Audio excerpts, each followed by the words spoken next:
আপনি কি জানেন ভারত বিশ্বের সেই হাতে গোনা কয়েকটি দেশের মধ্যে একটি যাদের কাছে নিউক্লিয়ার ট্রায়াড ক্ষমতা আছে?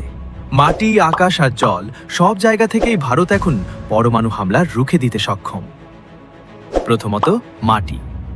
ভারতের তুরুপের তাস হল অগ্নি সিরিজের মিসাইল, বিশেষ করে অগ্নি ভি, যার পাল্লা ৫,০০০ কিলোমিটারেরও বেশি। অর্থাৎ ভারতের মাটি থেকে ছোড়া এই মিসাইল পুরো এশিয়া এবং ইউরোপের একাংশ কাঁপিয়ে দিতে পারে।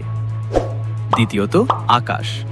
ভারতীয় বায়ুসেনার রাফেল এবং মিরাজ ২০০০-এর মতো ঘাতক যুদ্ধবিমান পরমাণু বোমা বহন করতে এবং লক্ষ্যভেদে দক্ষ। মাঝ আকাশে জ্বালানি ভরে এরা শত্রুর সীমানার অনেক গভীরে গিয়ে আঘাত হানতে পারে। তৃতীয়ত এবং সবচেয়ে ভয়ঙ্কর, জল। ভারতের হাতে আছে আইএনএস অরিহান্তের মতো পরমাণু শক্তিচালিত সাবমেরিন। সমুদ্রের অতল গভীরে লুকিয়ে থাকা এই সাবমেরিন থেকে যে কোনো সময় পরমাণু হামলা চালানো সম্ভব, যা শত্রুপক্ষ টেরও পাবে না।